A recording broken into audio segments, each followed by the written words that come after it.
The frost clung to the aspens like old grief, silver and brittle in the hour before dawn. Caden moved through the timber line on four legs, his wolf form cutting a solitary path through snow that had fallen 3 days prior and refused to melt. 13,000 feet above sea level, the air burned cool enough to crack stone. He'd made this patrol every week for 2 centuries, circling the outer markers of Silver Pine territory before the sun touched the peaks. The routine had become a meditation, though lately it felt more like penance. His joints ached, not the sharp pain of injury, he'd endured plenty of those, but the deeper throb of time accumulating in bone and sinew. 237 years. By wolf standards ancient, by his own reckoning overdue. His grandfather had ruled until 350 before the rebellion tore him apart, but his grandfather had also burned 17 villages and executed children for their parents' defiance. Caden had spent every year since proving he was different. The ache in his shoulders reminded him how much that proof had cost. The scent markers at Eagle's Watch needed refreshing. He lifted his leg against the granite outcropping, layering his signature over the fading traces from last week's round. The act was automatic muscle memory built over decades of claiming this ground. Below the valley spread out in gradients of shadow pine forests, giving way to aspen groves, then the cleared lands around Silver Pine Palace, then the river cutting south toward disputed territory. His territory, his burden, movement in the periphery. Caden's head snapped left ears forward, a doe picking her way through deadfall. She froze when she caught his scent, her eyes wide and black. Prey instinct told her to run. He could cross the distance in 3 bounds, close his jaws around her throat before her muscles even fired. The hunger was there, always there, but he turned away. Unnecessary kills were a luxury he'd never allowed himself. Control was the price of power. His grandfather had forgotten that. Caden never would. The eastern sky bled from black to charcoal. He needed to finish the patrol before dawn broke. Ariana would wake soon, and she'd worry if he wasn't there. 26 years old to his 237, and she still treated him like he might break. The mate bond hummed constant between them, a frequency he had grown so accustomed to that its absence would feel like deafness. Through it now he sensed her sleeping, her breathing deep, and even their infant son's heartbeat small and quick beside her. Silas, 8 weeks old, too young to shift, too young to do anything but sleep and eat and cry. Except something felt wrong. Caden stopped mid-stride. The bond hadn't changed. Ariana was still asleep, still calm, but beneath that familiar thrum ran a current he didn't recognize. Foreign but not quite. Powerful but unfocused, like static before a lightning strike. He'd learned to trust these instincts the way soldiers learn to trust the silence before an ambush. Something had shifted in the night, and every nerve in his body screamed danger. He turned back toward the palace, abandoning the patrol route. The sun would mark the dereliction when it rose and found gaps in his scent trail, but protocol mattered less than the crawling certainty that his family needed him. His paws drove into snow with renewed purpose, eating distance in long strides that pulled at those aging joints. 2 miles of mountain terrain straight downhill, his wolf form dropping elevation with the kind of reckless speed that came from desperation wrapped in experience. The palace emerged from the trees like a fortress carved from the mountain itself. Stone walls 30 feet high, timber reinforcements from trees his great-grandfather had planted. Windows narrow enough to defend courtyards designed for tactical advantage. Home, prison, legacy. He'd inherited it soaked in blood and had spent 2 centuries washing those stains away. Every stone held a memory. Every corridor whispered accusations. He shifted mid-stride, his wolf collapsing into human form between one breath and the next. The transformation used to be seamless. Now it left him gasping, his body taking 3 seconds too long to remember its shape. Naked and steaming in the pre-dawn cold, he grabbed the clothes he'd stashed by the postern gate and dressed quickly. Leather pants, wool shirt, boots, no ceremony. The palace guards at the gate snapped to attention, their eyes carefully averted from their king's undignified scramble into clothing. Inside the stone corridors held yesterday's warmth. Torches burned low in their sconces, casting shadows that danced with his passage. His bare feet made no sound on floors polished by generations of traffic. He passed the great hall where he held court, the war room, where he'd planned campaigns, the library where he'd studied law until the words bled together. 200 years of governance distilled into stone and duty. The royal wing lay quiet, too quiet. Dawn was the hour when palace life began, servants lighting fires, cooks preparing breakfast, guards changing shifts. But now the corridors felt abandoned, as if everyone had collectively decided to sleep late. The wrongness intensified with every step. Their chamber door stood ajar. Caden's hand went to his hip, where a blade should have been, but he'd left his weapons with his clothes outside. Stupid. Careless. The kind of mistake that got the king's killed. He eased the door open, his body coiled for violence, and found something that made violence seem insufficient as a response. Ariana stood in the center of their bedroom, holding Silas against her chest. Her dark hair hung loose around her shoulders, her sleeping gown rumpled from a night's rest. But her eyes were wide and alert, fixed on the floor around her feet, with an expression somewhere between wonder and horror. The morning light filtering through the eastern window painted her in shades of gold and amber, and for a moment she looked like something from an old painting, the queen frozen in time, surrounded by impossible things. 20 white wolf pups carpeted the floor. They lay in a loose circle around Ariana's position, their bodies forming an unmistakable pattern of protection. Some slept, others watched with eyes too aware for creatures who should barely have their vision. The largest sat directly between Ariana and the door, its ears forward, in a posture Caden recognized from his own centuries. The smallest, no bigger than a man's forearm, curled near Ariana's feet, with its nose tucked under its tail. Caden's mind cataloged details with the automatic precision of a warrior assessing a battlefield. White fur on all of them, no variation in color. Young, none older than a month, most barely weeks. Mixed scents, 24 different family signatures. He recognized Baby Garrett's bloodline on 3 of them, the Ironwood Patrol's scent, 2 mountain pack markers on another 4. All silver pine wolves, all from established families, all impossibly present in his locked private chambers. His chest went tight. Caden. Ariana's voice carried no panic, just the flat calm of someone who'd already processed shock and arrived at grim understanding. He shifted. While I was sleeping. He's only 8 weeks old. The words landed like hammer blows.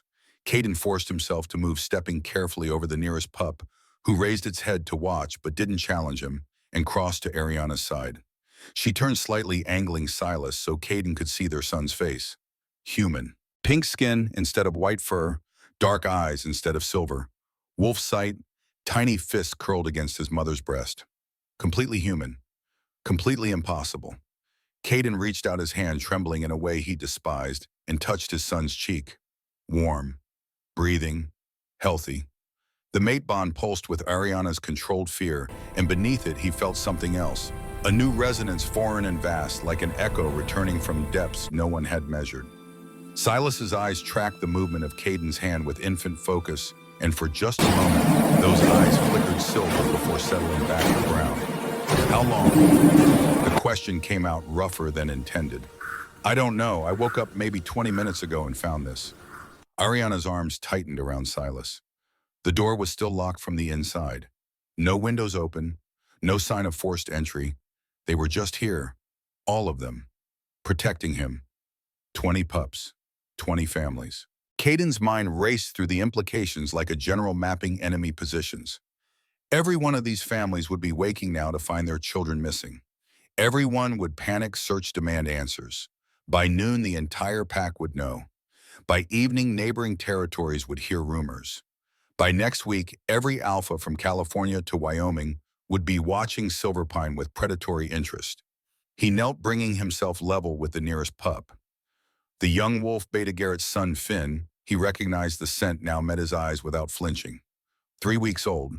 Should be stumbling, blind, and deaf, dependent on mother's milk and warmth. Instead, Finn watched Caden with awareness that it suggested weeks of development compressed into days. Intelligence flickered behind those 2 knowing eyes. They were called. Caden spoke the truth aloud, forcing himself to voice what every instinct confronted. Silas shifted for the first time and set out a summons. These pups responded. That's impossible. So is shifting at 8 weeks. Ariana said nothing. The silence stretched, broken only by the soft breathing of 20 sleeping pups and 1 infant who shouldn't exist. Caden stood his knees, protesting the movement, and placed his hand on Ariana's shoulder. Through the bond, he felt her fear crystallizing into something harder. She was Luna of Silverpine, chosen for strength as much as politics. Fear could live alongside duty. She'd learned that the same way he had. We need to return them to their families before panic spreads. Caden moved to the door, his mind already calculating logistics. Then we summon the elders, all three. This is beyond our knowledge. Caden, Ariana's voice stopped him at the threshold. What does this mean? He wanted to lie, wanted to tell her it meant nothing, that Silas was simply precocious, that everything would be fine. But lies had no place between mates, and he'd never insulted Ariana's intelligence by pretending she couldn't see the same shadows he did. It means our son is a true alpha. The words tasted like ash. It means history is repeating, and it means every wolf who remembers my grandfather will be looking at Silas and seeing a monster. The first pup stirred, yawning to reveal needle-sharp teeth. Soon others would wake. Soon parents would arrive. Soon the careful peace Caden had spent 2 centuries building would crack under the weight of prophecy and fear. He left the chamber to summon his beta, the sunrise painting the mountains red as blood. The chaos arrived with the organized precision of a military disaster. Caden had seen enough battles to recognize when containment failed and crisis metastasized beyond control. This was one of those moments, the instant when careful planning met unexpected reality and shattered into fragments of barely managed catastrophe. Beta Garrett reached the royal wing first, his second-in-command's instincts carrying him through the palace corridors before Caden's summons even arrived. 180 years old to Caden's 237, Garrett moved with the efficiency of a soldier who'd learned to waste neither motion nor time. His face, weathered by decades of service, showed no surprise when he found Caden standing guard outside the royal chamber. They'd fought together in the Unification War, back when Silverpine was just one of 12 fractured territories tearing at each other's throats. Blood-forged bonds that transcended rank. How bad? Garrett's voice carried the gravel of too many battle shouts. 20 pups, all under a month old, all transported through locked doors during the night. Caden kept his tone level, military report rather than panicked confession. Silas shifted. First time, 8 weeks old. Garrett's jaw tightened. No other reaction, but Caden had known him long enough to read the minute shifts in posture. His beta was running calculations, assessing threat vectors, preparing for whatever came next. That was what made Garrett invaluable, the ability to adapt without wasting time on shock. My son. The question emerged carefully neutral. Finn is inside, unharmed, one of the 20. Something flickered across Garrett's expression. Not quite fear, not quite pride. Something between the two, tangled with the knowledge that his infant son had been marked by forces neither of them fully understood. The bond between Guardian and True Alpha was legendary in the old stories. It was also irrevocable. Orders: secure this wing. No one in or out except family parents. Send runners to each household. Beta discretion, not general announcement. Tell them their pups are safe and to come immediately. Quietly. Caden's mind moved through the protocol-building structure around chaos. Assemble Captain Riker and his best of scouts. I want security review every entrance, every window, or every ventilation shaft. Someone figure out how 20 pups move through solid walls. Garrett nodded once, sharp and absolute, then turned to execute. Caden watched him go and envied the simplicity of following orders rather than giving them. The first parents arrived within minutes, summoned by Garrett's runners, with the kind of urgency that suggested disaster contained rather than disaster averted. Maya, Garrett's mate, came first, a small woman with the kind of tightly controlled strength that came from birthing warriors. She moved past Caden without ceremony and into the royal chamber, emerging seconds later with Finn cradled against her chest. The pup whimpered, once confused by displacement, then settled into his mother's familiar scent. Luna. Maya's voice was respectful but strained. Is he hurt? No. Ariana appeared in the doorway, still holding Silas. None of them are hurt. They're just confused. Maya's eyes flicked to the infant in Ariana's arms, then away. Quick as a knife thrust, Caden saw the fear there, not of Silas himself, but of what Silas represented. An 8-week-old with the power to summon her son through impossible distances. Maya was smart enough to fear that power's implications. Other parents trickled in over the next hour, each responding to Garrett's careful summons with varying degrees of alarm. The Ironwood Patrol's Alpha sent his second since his mate was still nursing. The Mountain Pack families came together, three sets of parents clustering in the corridor with the kind of solidarity that came from shared geography and shared suspicion. Caden greeted each one personally, projecting calm authority while his mind tracked every reaction, every hesitation, every flicker of doubt that crossed their faces. Some were grateful. Their pups had vanished in the night, and Caden had found them. Simple narrative easily accepted. Others were afraid. Their children had been summoned against their will, called to serve a power they couldn't resist. More complicated narrative. Harder to dismiss. A few were calculating. Caden knew those looks well. The ones that assessed political advantage, measured opportunity against risk, wondered how a true alpha child might be leveraged or controlled or eliminated. He marked those faces for later attention. By mid-morning, 19 pups had been returned to 19 families. Only Finn remained since Maya had chosen to stay with Mariana while Garrett managed palace security. The two women sat together in the solar, speaking in low voices while Finn and Silas lay on blankets nearby. Finn had shifted back to human form, a chubby 3-week-old with his father's nose and his mother's serious eyes. Silas remained human as well, though Caden had caught him staring at Finn with unusual focus for an infant who should barely track faces. Caden stood at the window watching the sun climb over the eastern peaks. Silver Pine territory spread below him in shades of green and white forest and snow river and stone. 90,000 acres of mountain wilderness, carefully defended for 2 centuries. 300 wolves called this home, bound by pack law and the fragile trust Caden had built decision by decision, year by year. That trust felt gossamer thin this morning, ready to tear under the weight of prophecy. "My king," Garrett's voice came from the doorway. "Elder Magnus has arrived. He's demanding immediate audience." Caden's chest tightened. Magnus, 400 years old, older than Silver Pine itself. The wolf who'd served Caden's grandfather, who'd watched the tyrants rise and fall, who'd survived the rebellion by switching sides at the perfect moment. Magnus had been Caden's mentor once, teaching him statecraft and strategy. That relationship had soured decades ago, when Magnus began questioning every decision, every policy, every small step away from the old days. They hadn't spoken in 20 years. "Where is he?" "The war room." He refused the formal greeting chamber, said this was tactical, not ceremonial. Of course he did. Magnus never wasted time on protocol when he could make a point through its absence. Caden straightened his shoulders, feeling the weight of kingship settle like armor. "Have Elders Isla and Marcus summoned as well. If Magnus wants a council, we'll give him one with full oversight." He turned to Ariana, who'd been listening from her seat by the fire.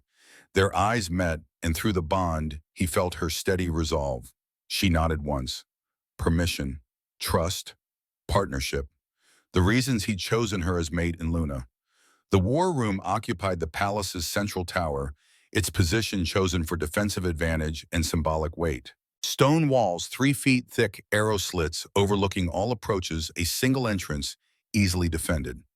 The circular chamber had witnessed 2 centuries of strategic planning, battles mapped, treaties, negotiated, executions ordered. A massive oak table dominated the center, its surface scarred by knives and marked by countless meetings. Maps covered the walls, showing Silver Pine territory in relation to neighboring packs and disputed lands. Elder Magnus stood with his back to the door, studying the eastern map with the focus of a general plan invasion. 4 centuries showed in the silver of his fur. He stood in wolf, too ancient to bother with human courtesy, and the slight hitch in his rear left leg from an old wound that never quite healed. He was massive, even by Alpha standards, his shoulders broader than any wolf Caden had ever known. Power radiated from him like heat from forged iron. You felt it. Magnus didn't turn, his voice rumbling with the depth of centuries. "Don't pretend you didn't." Caden closed the door behind him. "I felt something at dawn, before I found the pups. A pulse, Alpha command, strong enough to cross my territory and wake me from sleep." Magnus finally turned his silver eyes, fixing on Caden with the weight of accumulated judgment. "Your son, 8 weeks old, sending out summons like a war horn. Do you understand what that means? It means he's powerful. It means he's dangerous. Magnus moved closer, his limp barely slowing him. Your grandfather sent out a pulse like that once, summoned every wolf in 3 territories to his side. That was the day he stopped being a leader and became a tyrant. Power like that doesn't ask permission, it takes. It consumes, it corrupts. Silas is 8 weeks old. He's not corrupted. He's barely conscious. Neither was your grandfather at 8 weeks. Magnus's lips pulled back from the yellow fangs. But the seed was there. The capacity for domination wrapped in innocent flesh. I watched it grow. I watched it metastasize. I won't watch it again. The threat hung in the air between them, unspoken, but understood. Caden held his ground, meeting Magnus's stare with the kind of stillness that came from facing down larger predators. You're suggesting what exactly? I'm stating fact. True alphas are born once every 5 generations, and they either unite the packs or destroy them. Your grandfather chose destruction. You've spent 2 centuries proving you're different. But your son, Magnus moved to the table, his claws clicking against stone. Your son is the proof, Simons. He's an infant. He's a weapon, and weapons must be controlled or eliminated. The words landed like punches. Caden's hands clenched at his sides, his nails biting into palms. 30 years of alpha training kept his voice level. You dare suggest I eliminate my son? I dare state what you're too afraid to admit. Magnus's eyes never wavered. There's a reason true alphas are rare, Caden. Most are killed in infancy. Preventative mercy. It's brutal, but it's survival. It's murder. It's kingship. The hard choices no one else wants to make. Magnus settled his haunches, wolf form lending gravitas to pronouncement. But I'm not here to debate morality. I'm here to present options because the choice is coming, whether you're ready or not. Footsteps in the corridor announced the arrival of Elders Isla and Marcus. Caden welcomed the interruption, using the moment to gather himself. Magnus's words had opened wounds Caden thought long scarred over the fear that biology was destiny, that his grandfather's blood ran too strong to deny that loving his son meant dooming his pack. Elder Isla entered first, her 50 years making her the youngest of Silverpine's 3 elders, but no less formidable. She specialized in wolf magic, the old arts that predated pack law and territory. Where Magnus represented tradition and Marcus represented force, Isla represented the mystical connection between wolf nature and lunar cycles. She wore her human form with quiet dignity, gray streaking through black hair, her eyes the pale blue of high-altitude ice. Elder Marcus followed his massive frame, filling the doorway even in human form. Past warrior, current keeper of pack law. 250 years of combat experience showed in the scars crossing his bare chest and the way he moved, economically balanced, ready. He and Caden had fought together in the Unification War, though Marcus had been a captain then, and Caden barely passed his first century. Mutual respect existed there, built on shared violence and shared purpose. You summoned us, AlphaKing. Marcus's voice carried parade ground precision. Elder Magnus summoned himself. I'm requesting full counsel because what we discuss affects the entire pack. Caden moved to the table's head, claiming the position through presence rather than ceremony. My son shifted last night, 8 weeks old. He summoned 20 pups to his location through means we don't understand. Magnus believes this confirms true alpha manifestation. I want to know what that means for Silverpine. Isla and Marcus exchanged glances. Not surprised they'd both felt the pulse. But confirmation settled differently than rumor. The old prophecies mentioned true alphas. Isla spoke carefully, measuring each word. They appear in times of great upheaval.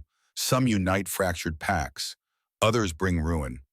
The power itself is neutral. Intent shapes outcome. And an 8-week-old has no intent. Marcus crossed his arms, his tactical mind visible in the way he studied the room. Just instinct and raw power. That makes him more dangerous, not less. The prophecy is specific.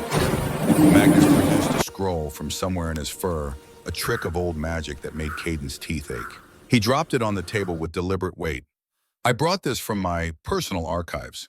Pre-unification text, 400 years old at minimum. Read it, then tell me your son isn't the wolf it describes. Caden unrolled the parchment, noting the careful preservation and the scent of cedar oil used to maintain the vellum. The writing was old pack dialect, formal and archaic, but readable. His eyes moved across the text, translating mentally. When the moon's heir wakes before his season, the packs shall kneel or kingdoms fall to ash. His power to unite or to annihilate. The father must choose at the blood moon's rise, bind the child's wolf and live in chains, or free his power and watch the world burn. No path leads home unchanged. The words seemed to pulse with their own weight. Caden read them twice, then a third time, searching for ambiguity and finding none. The prophecy was clear. The choice was impossible. Blood moon. Marcus moved to the eastern window, calculating something. Next one visible from Silver Pine is 4 weeks out, 28 days. 4 weeks to decide whether to cripple my son or risk everyone I know. Caden's voice came from flat. That's not a choice. That's cruelty. That's kingship. Magnus repeated his earlier assessment.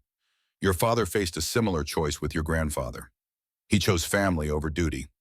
The resulting war killed 4,000 wolves across all territories. Your father among them. The history lesson landed with practiced precision. Caden's father had died defending the tyrant, too loyal to see the monster his parent had become. The rebellion had torn through Silver Pine like wildfire, and young Caden had inherited a kingdom built on ashes and grudges. 37 years old, barely past his first century, suddenly responsible for 300 wolves who hated his bloodline. What does binding mean? Caden forced himself to ask the practical question. Isla answered, her voice gentle but firm. Magical suppression of the wolf nature. It can be done at the blood moon when lunar power is strongest. The ritual would lock Silas's wolf deep inside him, beyond reach. He'd live as human, fully human. No shifting, no pack bond, no wolf instincts. Essentially neutered of everything that makes him our kind. He'd be alive, Magnus interjected. That's more than most true alphas get. He'd be broken. Ariana's voice came from the doorway. No one had heard her approach, but she stood there with Silas in her arms, her eyes blazing with protective fury. You're discussing crippling my son like it's a tactical problem. It is a tactical problem. Magnus didn't flinch from her anger. Your maternal instinct says protect the child. My experience says protect the pack. Sometimes those imperatives conflict. Then we find a third option. Ariana moved to stand beside Caden, presenting unified front. We train him, teach him control, show him what his power can do for good rather than assuming he'll use it for evil. Your optimism is noted, Luna. Magnus's tone suggested he found optimism naive. But power of this magnitude doesn't respond to training. It demands outlet. And the only outlets are domination or destruction. That's not true. Isla stepped forward, her voice cutting through the rising tension. True alphas can be guided. It's difficult, extraordinarily difficult, but possible. The key is starting early, teaching control before the power fully manifests. He's 8 weeks old. Caden gestured helplessly. How do you teach control to an infant? Very carefully. Isla's expression was serious, but not without hope. And with help, I can work with him, channel his power through lunar meditation. It won't be traditional training, but Silas is already beyond traditional parameters. Magnus snorted. Meditation? You want to teach meditation to a baby? I want to try. Isla met the ancient wolf's stare without backing down. Because the alternative is murdering an innocent child or condemning him to half-life. Neither is acceptable to me. Acceptable is irrelevant. Survival is paramount. Magnus turned to Caden. You have 4 weeks, AlphaKing. 4 weeks to prepare for the blood moon and the choice it demands. I suggest you use that time to consider what matters more, your son's life or your people's safety. Because you can't guarantee both. He shifted mid-stride, his massive wolf form compacting down into something smaller and more mobile, then padded from the war room without waiting for dismissal. The door swung closed behind him with hollow finality. Silence filled the space Magnus left. Caden stared at the prophecy scroll, its words mocking him with false simplicity. Bind or free, chain or burn. 4 weeks to choose between atrocities. We'll find another way. Ariana's hand found his, her fingers threading through his with a kind of certainty that came from mating bonds and shared burdens. We have to. Do we? The question escaped before Caden could stop it. Magnus is right about one thing. I'm AlphaKing. My duty is to the pack first, family second. If Silas is genuinely a threat, he's 8 weeks old. Ariana's grip tightened. He giggles when I nurse him. He cries when he's cold. He's our son, Caden, not a threat assessment. He summoned 20 pups through solid walls. So we teach him not to do it again. Caden wanted to believe her, wanted to think that love and training could overcome biology and prophecy. But Magnus's words echoed with the weight of experience. Power like that doesn't ask permission. It takes, it consumes, it corrupts. Elder Marcus cleared his throat, drawing their attention. Permission to speak freely, my king. Always. You're both right. Silas is your son, and he's also an unprecedented threat. But debating which identity takes priority is wasting time. Marcus moved to the table, his scarred hands spreading across the map of Silver Pine territory. 4 weeks isn't much, but it's enough to prepare. If we're going to try training him, we start immediately. If that fails, you'll have enough data to make an informed choice in the budget. And if other packs hear about this, which they will, you'll need defensive positions established before they come to investigate. The tactical assessment cut through emotional paralysis. Caden felt his mind shift into strategic mode, the part of him that had won campaigns and held territory. Marcus was right. Time spent arguing was time lost to preparation. Isla, you begin meditation training with Silas today. Document everything: progress, setbacks, any indication of control or lack thereof. Caden's voice steadied as he issued orders. Marcus, I want full security review. Every entrance gets double guards. Establish patrol routes that overlap. Anyone approaching Silver Pine territory gets monitored and logged. And the other packs, Marcus asked. Word will spread. By tonight, every alpha within 200 miles will know a true alpha manifested in your line. Then we control the narrative before rumors do the work for us. Caden turned to Ariana. We send formal announcements to all major territories. No deception, no minimizing. We tell them Silas is true alpha, that we're training him, and that we welcome oversight from any alpha who wants to witness his development. Ariana's eyes widened. You're inviting them to judge our son? I'm inviting them to see that we have nothing to hide. Transparency builds trust. Secrecy breeds paranoia. Caden had learned that lesson the hard way, watching his grandfather's isolation fuel the rebellion. If they want to fear Silas, they'll fear him regardless. But if we show them we're taking this seriously, treating it as pack concern rather than private matter, maybe they'll give us time to prove he's not his great-grandfather reborn. And if they don't give us time, Ariana's voice was quiet but sharp, if they decide prevention is safer than patience, then we defend our son with everything we have. Caden met her eyes, letting her see the absolute certainty there. I won't let them kill him, but I also won't let him become the monster Magnus fears. 4 weeks. We have 4 weeks to find the path between those extremes. The afternoon brought a visitor Caden didn't expect and absolutely didn't want. The scout reported Alpha Thorn at the border requesting formal parley under traditional truce terms. Caden's first instinct was refusal. Thorn was ambitious, cunning, and 45 years old with something to prove. But pack law was clear. Parley requests under truce banner couldn't be denied without cause. Refusal meant declaration of hostility, and Silver Pine couldn't afford new enemies while managing internal crisis. How many in his party? Caden stood in the stable yard watching his patrol return from border duty. 12. The scout, young wolf named Derek, barely past his first decade, dismounted with practiced ease. Standard honor guard, no obvious weapons beyond ceremonial blades. He claims urgent business requests audience before sundown. 12 wolves, not enough for invasion, too many for casual diplomacy. Thorn was making statement without committing to threat. Caden ran calculations measuring risk against protocol. Refusing parley would signal weakness or fear. Accepting it gave Thorn insight into Silver Pine's current state. Neither option was good. Both were necessary. Summon Beta Garrett and Captain Riker. We'll receive Alpha Thorn in the formal greeting chamber with full court presence. Caden gestured to the stable master. Prepare guest quarters for 13 wolves, standard diplomatic accommodations, and double the guard detail around the royal wing. Derek nodded and sprinted toward the barracks. Caden watched him go, remembering when he'd been that young, that certain in his movements. Age was making him philosophical. He despised it. Alpha Thorn arrived precisely at sundown, timing his entrance for maximum dramatic effect.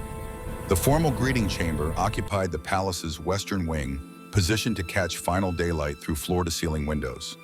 Caden sat in the Alpha's chair, not quite a throne, but close with Beta Garrett standing to his right and Captain Riker to his left.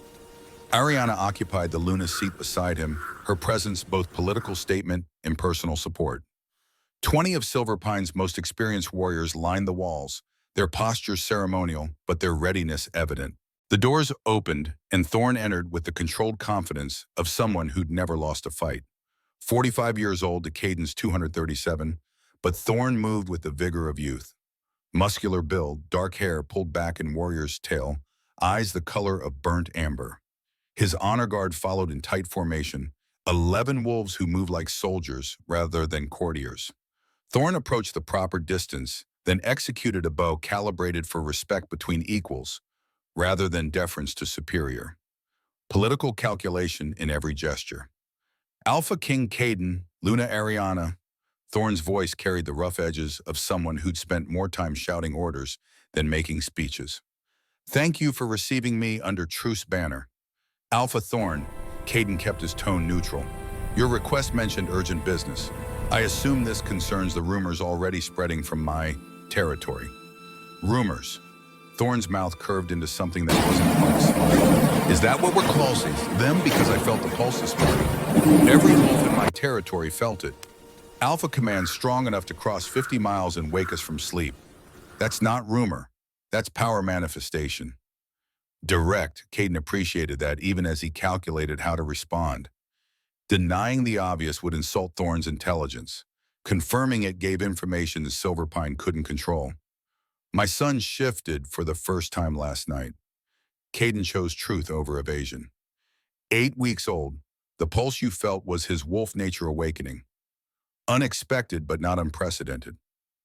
Unprecedented is exactly what it is. Thorn moved closer, his honor guard maintaining formation. I've lived 45 years AlphaKing. My father lived 83, his father 120. Not one of us has ever heard of a pup shifting before 6 months, and certainly not with enough power to send command pulses across territories. Your point? My point is that I know what a true alpha feels like. Thorn stopped at the respectful distance, his eyes locked on Caden's. My father felt it once, from your grandfather. Right before your grandfather burned 3 villages and executed my uncle for refusing to submit. So forgive me if the sensation of Alpha Command waking me at dawn brings back uncomfortable memories. The accusation hung in the air unspoken but understood. Thorn wasn't here for diplomatic pleasantries. He was here to assess whether history was repeating itself and whether preventative action was required. Caden stood slowly, using his height advantage and the symbolism of the Alpha's chair. I am not my grandfather. I've spent 2 centuries proving that. Silverpine has been at peace for 50 years. No territorial expansion, no forced submissions, no executions for political dissent. Everything my grandfather did, I have undone. True, Thorn acknowledged with a slight nod. You've been a good king, fair, measured, but you're not the question. Your son is. My son is 8 weeks old. Your son has power that eclipses anything I've encountered in 4 decades. Power doesn't age. It doesn't learn mercy. It simply is. Thorn's voice remained level, but his intensity increased. I'm not here to threaten you, AlphaKing. I'm here to understand what you plan to do about it. Train him. Caden gestured to Elder Isla, who stood near the window. Elder Isla specializes in lunar magic and power channeling. She'll work with Silas to develop control and restraint. You're going to teach restraint to an infant. Thorn's skepticism was audible. I'm going to try because the alternative is murdering my son or binding his wolf permanently. Neither is acceptable. To you, Thorn's gaze swept the room, taking in the assembled Silverpine wolves. But what about the other packs? What about those of us who remember what your grandfather did? Do we get a voice in whether your son lives long enough to repeat those atrocities? You get the same voice every alpha has under pack law, the right to challenge if threat it is proven. Caden kept his tone steady despite the fury building in his chest. But Silas is not a threat. He's a child. Judge him by his actions, not his bloodline. His actions. Thorn nodded slowly. Fine. I'll give you that courtesy. But know this, Alpha King, I'm not the only one who felt that pulse. Every territory from here to California is watching Silver Pine now. Some will give you time, others won't. And if your son loses control, if he sends out another command like this morning's, those of us with long memories will come to finish what your grandfather started. The threat was clear, also legal. Pack law permitted intervention against rogue alphas if they demonstrated clear danger to their territories. Thorn was establishing grounds for future action while maintaining present peace. Noted, Caden descended from the alpha's chair, moving to stand at equal height with Thorn.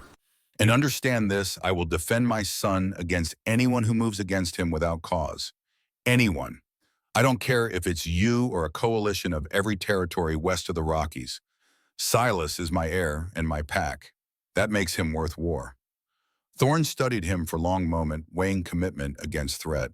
Finally, he nodded once. Then I hope your training works, Alpha King, for all our sakes. He turned and departed with his honor guard. The formal parley concluded.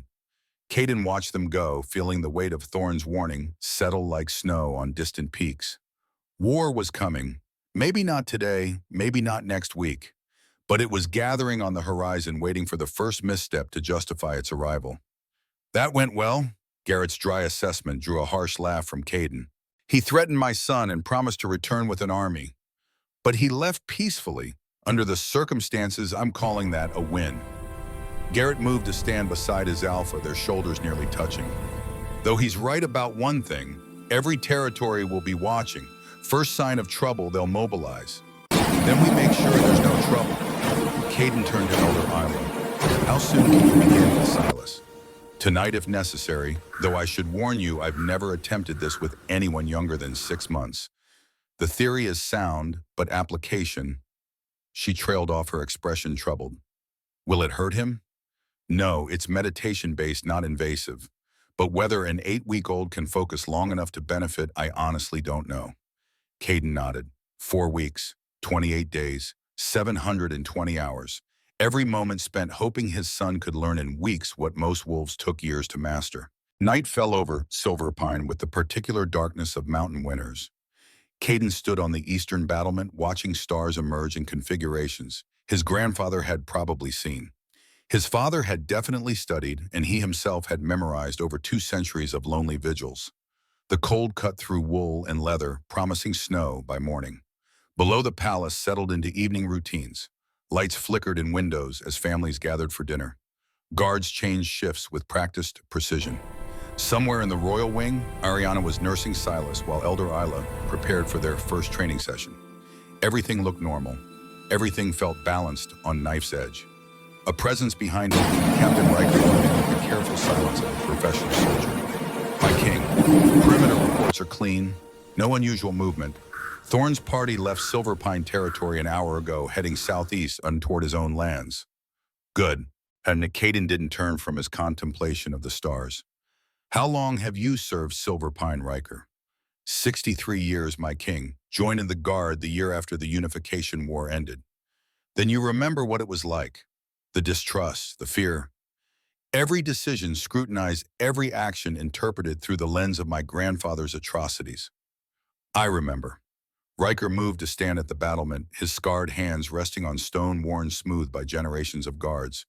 I also remember you earning trust, one decision at a time. 63 years of good governance. That has to count for something. Does it? Caden gestured toward the darkness beyond Silver Pine borders. Thorn felt one pulse and immediately assumed the worst. How many others are doing the same calculation? How many are already planning intervention? Probably all of them. Riker's honesty was refreshing in its bleakness. But that's not new, my king. We've always been the pack. Everyone watches, waiting for us to slip. Your grandfather's legacy casts a long shadow. You've just lived long enough to forget how dark it is. I've never forgotten.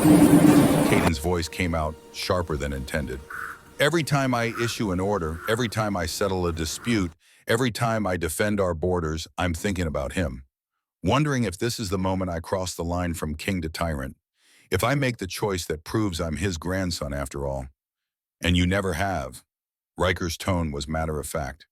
63 years, my king. I've served under you longer than most wolves live. If you were going to become your grandfather, it would have happened by now. Unless the trigger isn't time, unless it's bloodline, Caden finally turned to face his captain. What if Magnus is right? What if true alphas don't choose to become tyrants? They're built that way from birth, and it's just a matter of time before the power corrupts them. Then we're already doomed, and there's no point worrying about it. Riker's blunt assessment carried the ring of soldier's philosophy. But I don't believe that. I've seen too many wolves make too many choices to think anyone is doomed from birth. Your son has power. What he does with it, that's choice. That's the part where we have influence. Movement at the tower entrance announced another arrival, Beta Garrett, carrying a dispatch case. His expression suggested the news wasn't good. Report came in from our scouts at the northern border. Garrett handed over a sealed letter. Alpha Soren of the Nightfall Pack requests formal audience, arriving in 3 days with an honor guard of 50. Caden broke the seal, scanning the formal language. Soren was 300 years old, nearly as ancient as Magnus, and commanded one of the largest territories in the Northern Rockies.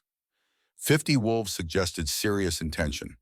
The letter cited mutual concerns regarding recent power manifestations and the need for inter-pack cooperation in uncertain times. Translation.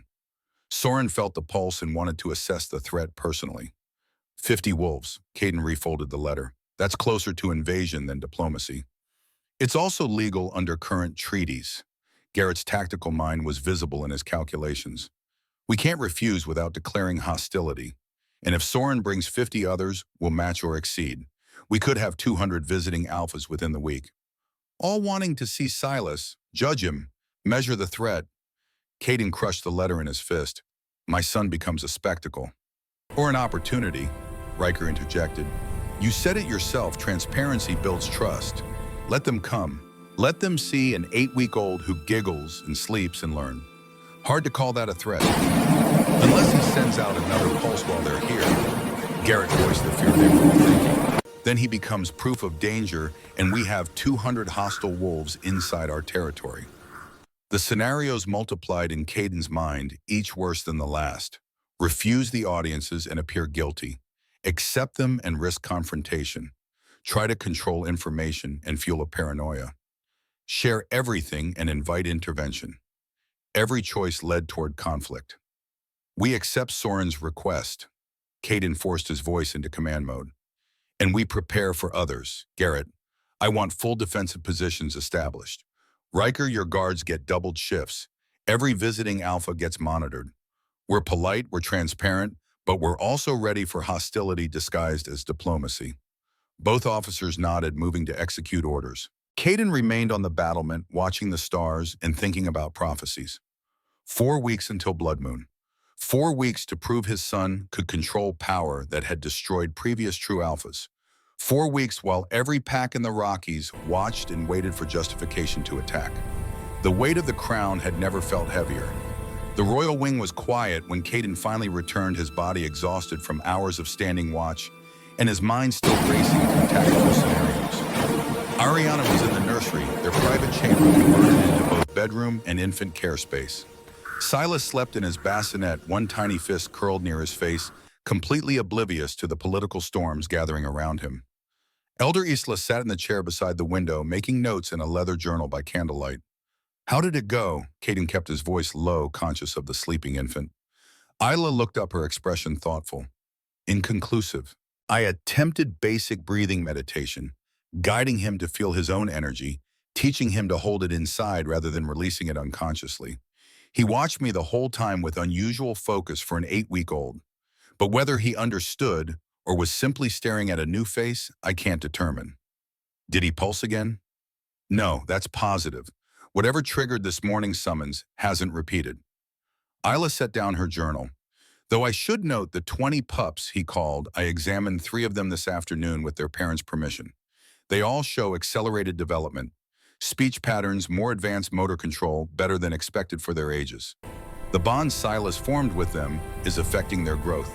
Caden felt his chest tighten. Is that dangerous? Unknown. It could be beneficial, faster learning, better instincts, or it could be psychological damage from forced bonding. We'll need to monitor them long term. Isla stood gathering her materials. I'll return tomorrow for another session, and every day after. 4 weeks isn't much time, but it's what we have. After she left, Caden moved to the bassinet.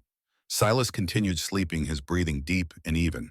Caden reached out his scarred finger, tracing the curve of his son's cheek. Soft skin warm with life, completely trusting.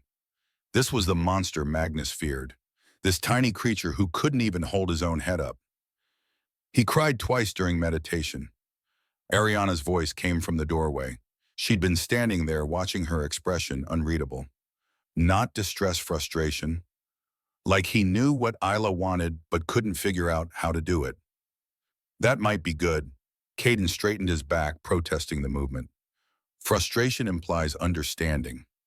Understanding implies capacity to learn. Or we're projecting adult thoughts onto infant reactions. Ariana moved to stand beside him, her hand finding his. He's 8 weeks old, Caden. Maybe he was just tired and hungry and confused about why the strange woman wouldn't let him sleep. Maybe. But Caden didn't believe it.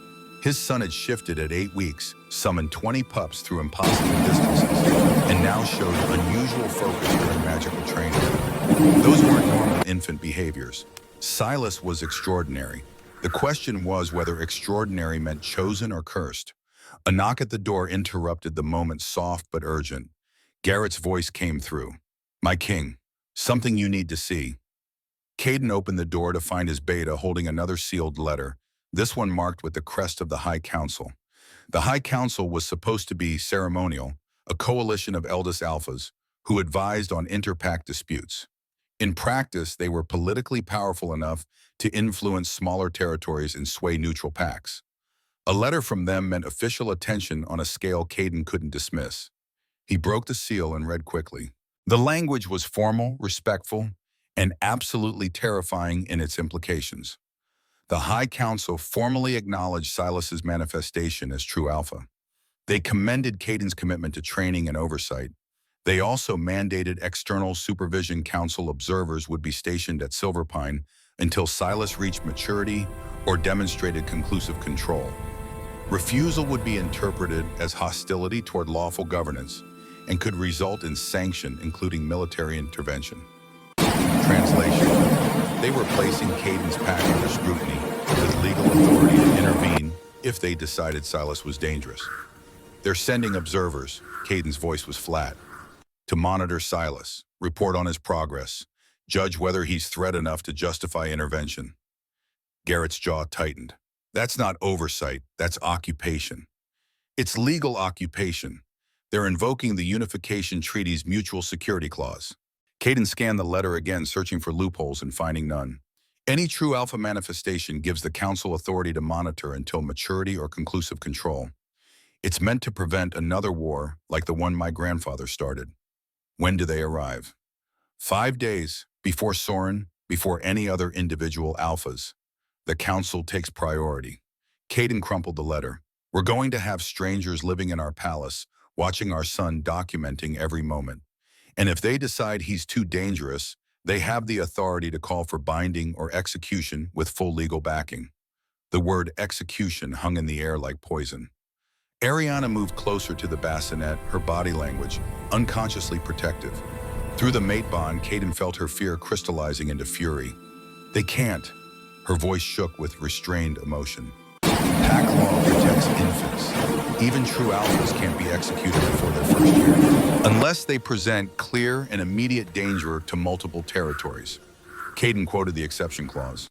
And a pulse strong enough to wake wolves 50 miles away could be interpreted as immediate danger. Could be, not is. Ariana's eyes blazed.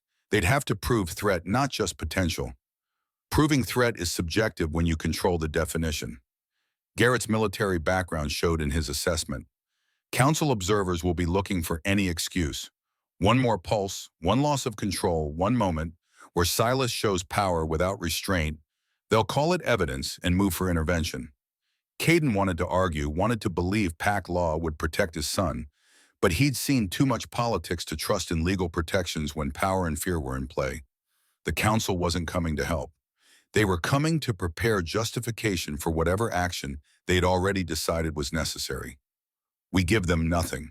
Caden's voice hardened into command. Silas stays in the royal wing. Only family and Elder Isla have access. The observers get daily reports but no direct interaction. We're cooperative, but we protect our son's privacy. They won't accept that, Garrett warned. They'll push for full access. Then they'll be disappointed. I'm AlphaKing of Silverpine. They have authority to observe our pack, not dictate how we raise our children. Caden moved to the window, staring out at the darkness. If they want war over access protocols, we'll give them war. But they don't get my son. Silence followed the declaration. Caden knew it was probably futile. The council had political power that could isolate Silverpine, turn other packs against them, create siege conditions without ever firing an arrow. But some lines couldn't be crossed. Some compromises destroyed what they were meant to protect. There's one more thing. Garrett's reluctance was audible. The letter mentions you specifically. It says the council has questions about your suitability to raise a true alpha given your grandfather's history. They want to interview you, separately, without Luna Ariana present. The accusation was clear enough. They didn't trust Caden either. They thought his bloodline made him complicit, that he'd protect his son, even if it meant repeating his grandfather's atrocities. 2 centuries of good governance meant nothing against genetic suspicion. When Caden asked through clenched teeth, they didn't specify, just that it's mandatory before they'll finalize any oversight arrangements. Of course, Caden felt the trap closing. Refuse the interview and appear guilty. Submit to it and give them ammunition for whatever narrative they want to construct. Notify them or comply with any lawful requests, but schedule it after their arrival. I want time to understand what they're actually asking. Garrett nodded and departed, leaving Caden alone with Ariana and their sleeping son. The weight of political maneuvering pressed down like physical force. Every decision felt like choosing which disaster to embrace, which compromise would hurt least, which line could be held against inevitable collapse. This isn't sustainable. Ariana's voice was quiet but certain. We can't fight every pack in the Rockies. We can't defend against the council and visiting alphas and whoever else decides Silas is too dangerous. Even if we wanted to, we don't have the strength. I know. Caden moved to sit in the chair. Isla had vacated his body, finally acknowledging exhaustion. But I don't know what else to do. Surrender him, let them take him, bind his wolf, and condemn him to half-life. No, but maybe we accept that this isn't a battle we can win alone. Ariana knelt beside his chair, her hand on his knee. You've spent 2 centuries proving you're different from your grandfather. Building alliances, earning trust, creating stability. Call in those debts. Remind every pack that gave you the chance to lead that you're asking the same for Silas. And if they refuse, then we learn who our real allies are. Her expression was fierce despite the fear underneath. But we ask, we don't just prepare for war, we work for peace. That's what makes you different from your grandfather. He demanded. You request, he conquered. You cooperate. Show them that difference through how you handle this. The logic was sound. The emotion was appealing. But Caden had lived long enough to know that cooperation required partners willing to cooperate. If the council had already decided Silas was too dangerous, no amount of diplomacy would change their conclusion. Still, Ariana was right that isolation guaranteed failure. His grandfather had ruled through domination and died surrounded by enemies. Caden had ruled through coalition and survived 2 centuries. Maybe that approach could extend to protecting his son. I'll send letters tomorrow. Caden pulled her closer, needing the physical contact. To every alpha I've worked with, every territory I've allied with. Explain the situation honestly. Ask for their patience requests. They withhold judgment until Silas is old enough to prove himself. That's all we can do. Ariana rested her head against his shoulder. In hope it's enough. They sat together in the quiet nursery, watching their son sleep while outside the window. The stars wheeled through configurations that had witnessed empires rise and fall. Somewhere beyond Silverpine borders, armies were preparing. Councils were deliberating. Alphas were calculating. All of them focused on the tiny infant sleeping in his bassinet, unaware that his existence had shattered the fragile peace his father had spent 2 centuries building. Caden closed his eyes and tried to remember what hope felt like. I'll carefully parse the instruction, considering potential nuances in the language. The precise wording suggests a deliberate choice of 5,000 words, which might indicate a specific narrative constraint or pacing requirement for this section of the story. The total word count from the outline sections adds up to 600 words, which exceeds the specified 5,000 word limit. I'll need to strategically condense sections while maintaining narrative depth and emotional impact. Key events like Garrett's death, the siege's first assault, and the Blood Moon's onset require careful narrative treatment. I'll prioritize critical plot progression and emotional resonance, potentially trimming descriptive passages to fit the word constraint. The outline's complexity demands a precise, economical storytelling approach. Each scene must serve multiple narrative purposes, advancing plot, revealing character motivations, and maintaining dramatic tension within the tight word limit. I'll focus on Caden's strategic perspective, ensuring the male 60-plus viewpoint drives the tactical narrative while preserving cinematic prose quality. The U.S. military setting provides a structured framework for exploring war's human cost through Garrett's death and Nadia's crisis. Embedded dialogue and paragraph-level story advancement will be crucial to maintaining narrative momentum without unnecessary exposition. The goal is a tightly constructed segment that builds toward the Blood Moon climax. 3 days proved insufficient to prepare for the gathering storm. The High Council observers arrived at dawn on the third day, 6 ancient wolves whose combined age exceeded a millennium. They moved through Silver Pine Palace with the entitled precision of those accustomed to deference, claiming the East Wing and immediately establishing what they called oversight protocols. In practice, this meant demanding hourly reports on Silas's condition, mandatory attendance at all training sessions, and written justifications for every decision regarding the infant's care. Caden endured their presence the way he'd endured winter campaigns, grim necessity wrapped in tactical patience. The head observer, Elder Cassius, was 450 years old and carried himself with the particular arrogance of wolves who'd outlived their enemies through political maneuvering rather than combat prowess. His silver fur showed no scars. His eyes held the calculating coldness of someone who'd sent others to die while he remained safe behind council chambers. The first training session with observers present became a spectacle that made Caden's teeth ache. Elder Isela attempted her meditation work with Silas while 6 ancient wolves watched from the periphery, making notes in leather journals and exchanging meaningful glances. The infant lasted 10 minutes before crying from overstimulation, and Cassius recorded it as evidence of insufficient control and dangerous emotional volatility. He's 10 weeks old. Caden's voice carried the barely restrained fury of a father watching his child be treated like a specimen. Crying is normal. Normal infants don't summon 20 pups through solid walls. Cassius didn't look up from his notes. We're not here to assess normal development, AlphaKing. We're here to measure threat potential. Ariana had physically restrained Caden from responding. The mate bond burned with shared rage, but attacking a council observer would give them exactly the justification they needed. So Caden swallowed his fury and watched strangers judge his son, documenting every moment as evidence for whatever conclusion they'd already reached. The 5th day brought Alpha Soren with his 50 wolves. 300 years old, massive even in human form. Soren commanded the Nightfall Pack with the kind of brutal efficiency that came from surviving multiple wars. He'd fought alongside Caden's grandfather during the expansion campaigns, then switched sides during the rebellion when the tide turned. Political opportunism disguised as pragmatic survival. Caden had never trusted him, but had maintained cordial relations because Nightfall territory bordered Silver Pine to the north. Enemies on your border were luxuries no king could afford. Soren's 50 warriors established camp outside palace walls, a temporary settlement that looked disturbingly permanent. Military precision in every tent placement, defensive positions disguised as courtesy. Caden recognized siege preparation when he saw it. The formal audience happened in the Great Hall with Soren's honor guard lining one wall and Silver Pine's warriors lining the other. 200 wolves in confined space, all armed, all watching for the first sign of hostility. The air tasted like violence waiting for permission. AlphaKing Caden, Soren's voice rumbled like distant thunder.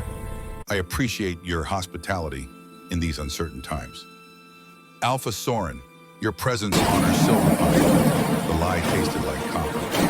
Though 50 warriors seems excessive for a diplomatic visit, these are dangerous times. A true alpha has manifested for the first time in 2 centuries. Forgive me for bringing adequate protection. Soren's smile showed too many teeth. I'm sure you understand the need for caution when power of this magnitude awakens. My son is 11 weeks old. The only magnitude he demonstrates is lung capacity when he's hungry. Your son sent out an alpha command that woke wolves in 3 territories. That's not normal infant behavior, AlphaKing. That's a weapon learning to fire.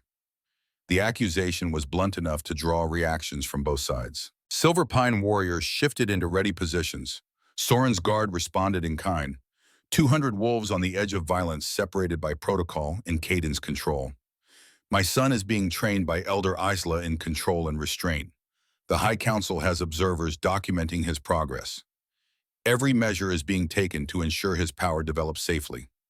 Caden kept his voice level despite the rage building in his chest. What more do you want, Alpha Soren? I want to know what happens if training fails. What's your contingency plan when your son loses control and kills everyone within 50 miles? That won't happen. Your certainty is noted, but certainty isn't protection. Soren moved closer, his bulk casting shadows across the stone floor. The prophecy is clear, AlphaKing. True alphas either unite or annihilate. Your grandfather chose annihilation. What makes you confident your son will choose differently? Because I'll teach him differently. My grandfather raised himself in isolation, drunk on power and unchallenged. Silas will be raised in community with oversight, with accountability. He'll learn that power serves rather than dominates. Pretty words, but power doesn't care about philosophy, it simply is. Soren stopped at the respectful distance, his eyes locked on Caden's. I fought beside your grandfather. Watched him transform from idealistic leader to genocidal tyrant. The change wasn't sudden, it was incremental. Small compromises, small cruelties, small justifications. Until one day he was burning villages and calling it necessary. I am not my grandfather. No, you're better. 2 centuries of good governance prove that. Soren's acknowledgement carried unexpected weight. But you're not the question. Your bloodline is. True alphas don't choose to become monsters through moral failure. They're built that way from conception. The power itself corrupts because power of that magnitude can't exist without corruption. The philosophical debate was academic cover for practical threat. Soren wasn't here to discuss nature versus nurture. He was here to establish grounds for future intervention. If you believe true alphas are inherently corrupt, then killing them in infancy is logical. Caden voiced the conclusion Soren wouldn't state directly. Why haven't you tried? Because I respect pack law and the High Council's authority. They're conducting oversight. I'm waiting for their assessment. Soren's expression hardened. But if that assessment confirms your son is dangerous, I won't stand idle while you protect him at everyone else's expense. Nobility has limits, survival doesn't. Then we understand each other. Caden matched his stare without flinching. You're waiting for justification. I'm working to ensure you never get it. I hope you succeed, AlphaKing. I genuinely do. Soren's voice carried unexpected sincerity. But hope isn't strategy, and 4 weeks isn't much time to reprogram 200,000 years of evolutionary instinct. He withdrew with his honor guard, leaving Caden standing in the Great Hall with the taste of inevitability. War was coming. Maybe not today, maybe not at the blood, but it was gathering like storms over distant peaks, waiting for the first excuse to break. Beta Garrett approached once the hall cleared, his expression grim. 6 more alphas sent word. They're arriving within the week. Smaller parties than Soren's, but still armed. We'll have 200 visiting wolves before the blood moon. 200 witnesses waiting for Silas to fail. Caden moved to the strategic map on the eastern wall, studying terrain and approaches. How many of our warriors are combat ready? 300 total. 50 are guards, essential positions can't be moved. Another 100 are support, logistics, supplies, medical. That leaves 150 actual fighters. Garrett's tactical assessment was brutally honest. Against 200 visiting alphas, plus whatever reinforcements they call, when things go bad, we're outnumbered and outpositioned. Defensive advantage. We hold the palace and know the terrain, but if they coordinate, surround us, cut supply lines, wait us out, we last maybe 3 weeks before starvation forces surrender. The mathematics of siege warfare were unchanged since ancient times. Defenders had advantage until resources ran dry. Then defenders became prisoners, waiting for execution. We can't win a direct confrontation. Caden traced the mountain passes, calculating escape routes and fallback positions. So we don't fight one, we make intervention more costly than patience. Show them that attacking Silverpine means casualties they can't afford. That only works if they're irrational actors. Garrett moved beside him, his scarred hands indicating various approaches. Soren is rational. Some of the others, they're zealots. They'll accept casualties if it means eliminating what they perceive as existential threat. Then we prepare for zealots.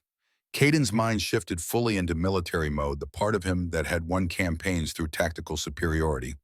Fortify the approaches. Mine the canyon passes not enough to kill, just enough to slow and harass.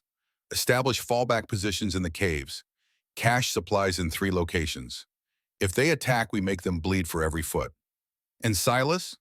Silas stays in the royal wing with Ariana and Elder Isla. If evacuation becomes necessary, there's a tunnel that leads to the North Caves. It was built during my grandfather's reign as escape route. He never needed it. We might. Garrett nodded, absorbing orders and converting them to actionable plans. This was what made him invaluable, the ability to hear worst-case scenarios and immediately begin preparing rather than arguing about probability. There's something else. Garrett's voice dropped to private conference level. Maya is pregnant again. 3 months. She did not want to announce until we were sure, but given current circumstances, the news should have been cause for celebration. New life growing pack, all the things that made leadership meaningful. Instead, Caden felt the weight of it, another vulnerable life depending on his decisions, another family gambling their future on his ability to navigate impossible situations. Congratulations! Caden gripped his friend's shoulder, the gesture carrying decades of shared experience. Does Finn know he's getting a sibling? He's 5 weeks old. He knows milk and warmth and sleep. Garrett's attempt at levity fell flat. But in 6 months, he'll have a brother or sister, assuming we survive that long. The assumption hung heavy. Garrett wasn't being dramatic, he was being realistic. 200 visiting Alpha's High Council observers documenting every perceived failure and a blood moon deadline 4 weeks away. Survival was assumption, not guarantee. We will survive. Caden injected certainty he didn't feel into his voice, because the alternative is unacceptable. You're my beta, my brother in everything but blood. Your family is my family. I won't let them burn because other packs are too afraid to give my son a chance, even if it costs Silverpine everything, especially then. Caden met his friend's eyes without hesitation. A kingdom built on murdering infants isn't worth keeping. We find another way, or we fail trying, but we don't compromise on this. Garrett absorbed the declaration, his expression cycling through concern and acceptance. Finally, he nodded. Then we prepare for everything and hope we're wrong about most of it. They spent the next 3 hours reviewing defensive positions, supply manifests, and evacuation protocols. Military planning in its most brutal form, calculating how many would die in each scenario, which positions were sacrificial, where to establish final stands. Caden had done this planning before during the Unification War and the subsequent rebellions. But this felt different. Then he'd been defending abstract concepts, territory sovereignty, political legitimacy. Now he was defending his son. The stakes had transmuted from ideological to visceral.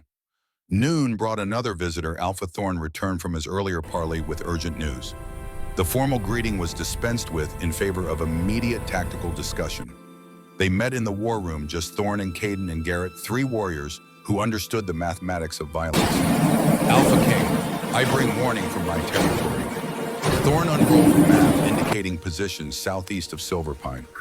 3 rogue packs have been moving through my land, heading northwest, toward you. They're not organized, no central leadership, but they're armed and motivated. Motivated by what? The usual: religious zealotry, paranoia, opportunism. Thorn's finger traced the rogue movements. They've been spreading prophecy interpretations that make your son sound like an apocalypse waiting to happen. The true alpha who will bring the long night. The child who must be killed to save Wolfkin. How many? Maybe 60 total across 3 packs. Not enough to threaten you directly, but enough to cause problems if they coordinate with visiting alphas. Or if they attempt assassination. Garrett voiced what they were all thinking. 60 zealots willing to die for their cause could breach palace security through sheer commitment. Caden studied the map, adding rogue positions to his mental calculations. The defensive situation was deteriorating. 200 visiting alphas who might turn hostile. 60 religious extremists actively planning intervention. High Council observers waiting for justification. And his son, 11 weeks old, completely unaware that his existence had destabilized half the Rockies. Why are you telling me this? Caden looked at Thorn directly.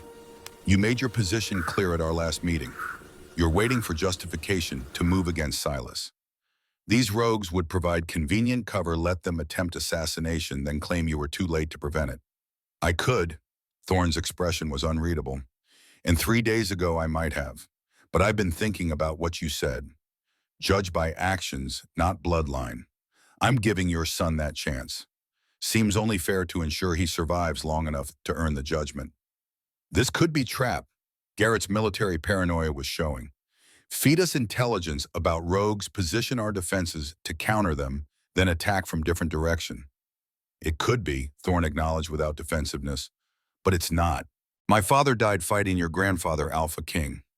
I have every reason to want your bloodline extinct, but I'm also old enough to remember when we executed children for their parents' crimes. That's the brutality your grandfather practiced. If I replicate it, I become the monster I claim to oppose. The logic was sound, the sincerity felt genuine, but Caden had lived too long to trust easily. Still refusing intelligence from potential ally because of trust issues was how kingdoms fell. What do you want in return? Same thing I wanted before. Transparency. Let me station observers with your son, not council bureaucrats looking for evidence, actual warriors who can assess genuine threat. If your son is learning control, I want to see it firsthand. If he's not, I want to know early enough to evacuate my territory before the power explosion kills everyone. You want access to my son. I want verification that training is working. Thorn held his ground. Your enemies want your son dead. I want him contained. Those are different objectives. One requires murder, one requires cooperation.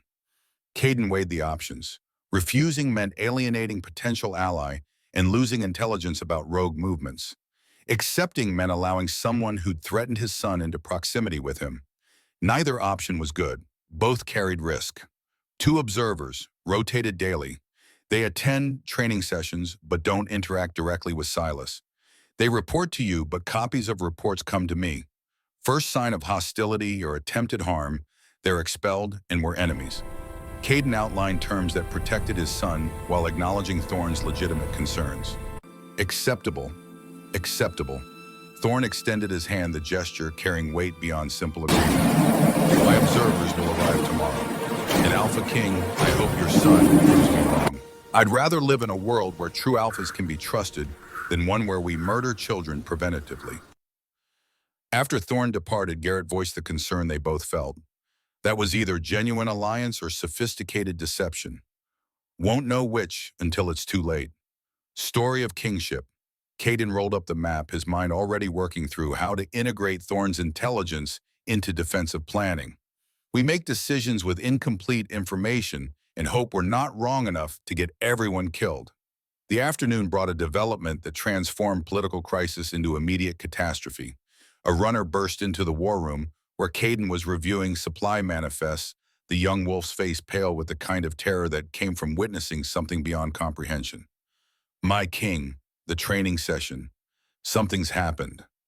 Caden was moving before the sentence finished, his body responding to alarm with the automatic reflexes of a warrior who'd survived 2 centuries by never hesitating.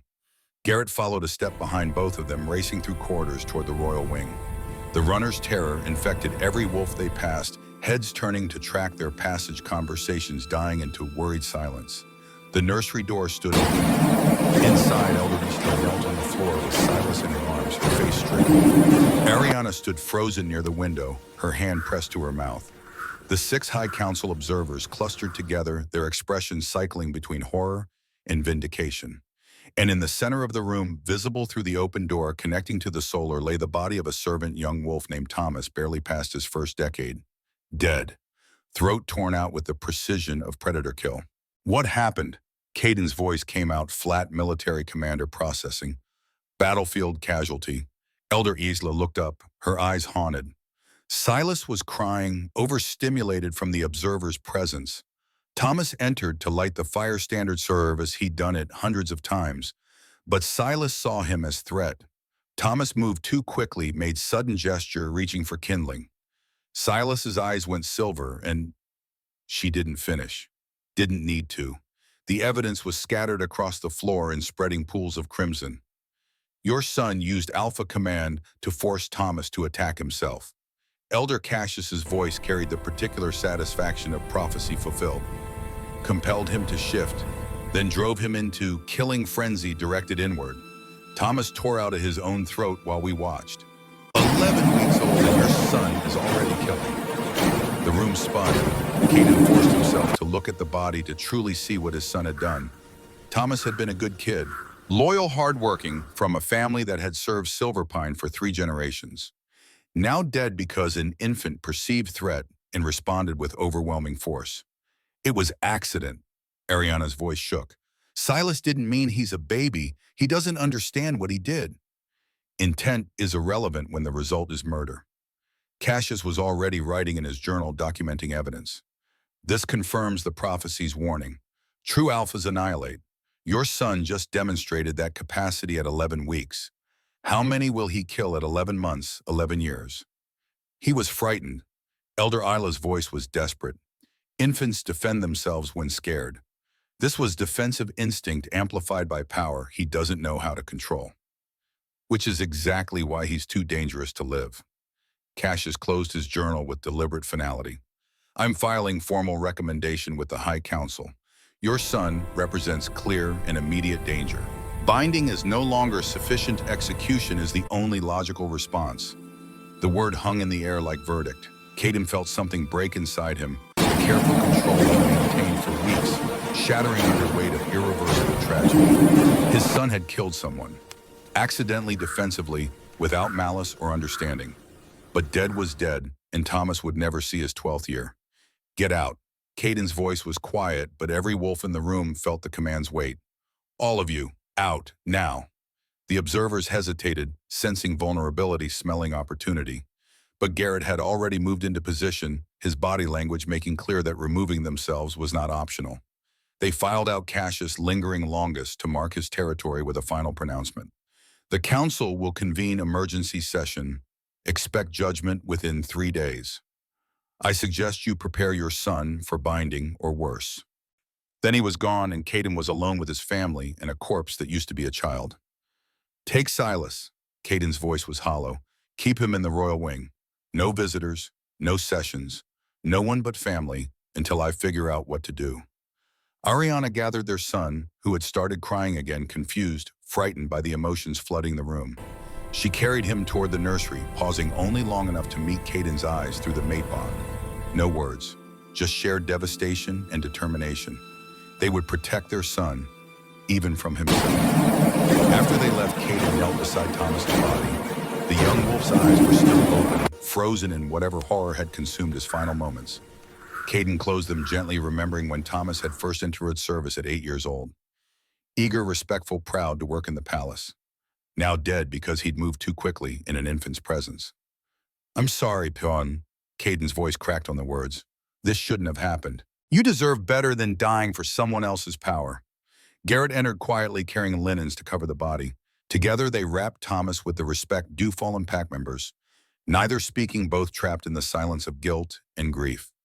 This was on Caden, his son, his responsibility, his failure to protect both his child and his pack. Thomas's family will want justice, Garrett stated the obvious. They deserve it. Caden stood his knees, protesting the movement. Gather them, I'll explain personally. Offer compensation, whatever they want. Land, position, blood price, something. What they'll want is your son's life. I know. The acknowledgement tasted like poison, and I can't give them that. So we offer everything else and hope it's enough. It wouldn't be. Caden knew that with absolute certainty. Thomas's family would demand blood for blood, justice for justice. And they'd be right. Under pack law, killing demanded response. Even accidental killing. Even killing by infant who couldn't understand his actions. The funeral happened at sunset as tradition demanded. Thomas's body was placed on a pyre outside palace walls, his family standing in circle to witness the final journey. Caden attended despite Garrett's advice to send representative. This was his responsibility. His presence was required even if unwelcome. Thomas's father, William Blacksmith, who'd served 3 generations of Silver Pine Kings, stood beside the pyre with a face carved from stone. His mate Sarah held their surviving son, a boy of 9, who watched the flames with eyes too young to process death. Caden approached carefully, aware that his presence might trigger violence. William, Sarah, there are no words sufficient. Thomas was good wolf, loyal, kindoain. He died because my son didn't understand his own power. That's my failure as father and king. I'm sorry. William stared at the burning pyre, not looking at Caden. Your son killed my son. Yes. Accident or not, pack law demands justice. I know. I'm here to offer whatever compensation. I want your son. William's voice was flat, emotionless. Life for life, blood for blood. That's pack law. I can't give you that. Then there's nothing to discuss. William finally looked at him, and Caden saw hatred burning behind the grief. You stand here offering gold and land like they replace my boy. They don't. Nothing does. Your son took my son. Justice demands equal exchange. My son is 11 weeks old. He didn't understand. Neither did mine. William's control cracked fury, bleeding through. Thomas was following orders, doing his job. Your monster killed him for lighting a fire, and you want me to accept compensation. Accept that some wolves matter more than others because of bloodline. The accusation cut because it was true. Caden was protecting Silas because he was his son, because he was true alpha, because losing him meant more than losing Thomas. The calculation was brutal but unavoidable. Not all lives held equal weight in the hierarchy of necessity. I won't let you kill my son. Caden met William's hatred without flinching. But I will give you anything else. Name it and it's yours. Land title, blood price sufficient to honor Thomas's memory. You can't buy my forgiveness. I'm not trying to. I'm trying to acknowledge that your son mattered, that his death wasn't meaningless, that even though I can't give you the justice you deserve, I recognize the debt. William turned back to the pyre, watching his son burn. Leave. Your presence dishonors his memory. Caden withdrew, knowing he had made things worse, but having no better option. Behind him, Thomas's family stood in circle of grief while flames consumed their son. 17 wolves had gathered to witness the funeral, small number that spoke to how few truly mourned or how many blamed Silas for the death. As Caden walked back to palace, he felt eyes following from shadows, calculating, judging, waiting for the moment when protecting his son became liability too expensive to maintain. The emergency council session, convened 2 days after Thomas's death, conducted via magical projection that allowed distant alphas to participate without traveling. Caden stood in the war room, surrounded by shimmering images of 13 wolves whose collective authority could order his son's execution with legal impunity. Elder Cassius presided, his satisfaction barely concealed beneath procedural formality. The evidence was presented with clinical precision: Thomas's death, the witnesses' accounts, Silas's demonstrated lack of control. Medical reports confirmed cause of death, self-inflicted trauma induced by Alpha Command. No physical contact between infant and victim, just power raw and uncontrolled, compelling a young wolf to destroy himself. The defense may speak. Cassius's tone suggested he considered defense a formality rather than legitimate counter-argument. Caden had prepared remarks, consulted with Elder Isla on legal precedents, reviewed every historical case of accidental killing by juveniles. All of it felt inadequate against the image of Thomas's body. My son is 11 weeks old. Pack law protects juveniles from capital punishment until their first year, specifically because infants can't form intent. Silas didn't choose to kill Thomas. He reacted defensively to perceived threat with power he doesn't understand. Punishing him for that is punishing him for existing. Intent is irrelevant when the power itself is the crime. Alpha Soren's projection spoke from the northern position.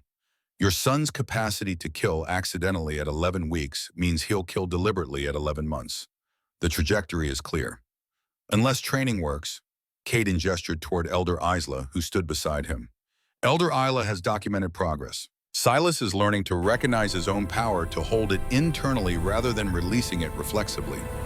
One tragedy doesn't negate weeks of advancement. One tragedy proves the advancement is insufficient. Cassius shuffled papers with deliberate rustling. The council's mandate is preventing another war. Your grandfather killed 4,000 wolves over 20 years. Your son killed one in 11 weeks. Simple mathematics suggests eliminating the threat now saves thousands later. The logic was brutal utilitarian and politically convenient. Caden saw the vote calculus playing out. Most council members had already decided. This session was theater providing legal cover for predetermined conclusion. Then bind his wolf. Caden forced the words past his throat's resistance. The prophecy offers two paths. If you won't let him live free, imprison his power. Cripple him rather than kill him. Silence followed the concession. Several council members exchanged glances, surprised that Caden had volunteered the binding option or satisfaction that he'd broken first. Binding at 11 weeks carries significant risk. Elder Isla's voice was careful. The ritual is designed for older wolves whose consciousness can withstand magical suppression. Applied to an infant, it could cause permanent psychological damage beyond simple power loss. Define damage. Alpha Vera's projection leaned forward, her ancient features calculating. Potential outcomes include developmental delays, emotional dysregulation, inability to form pack bonds, depression, rage disorders. Isla listed clinical terms for destroying a child's future. He'd live, but quality of that life is uncertain. Better uncertain life than certain death, Cassius made note in his journal.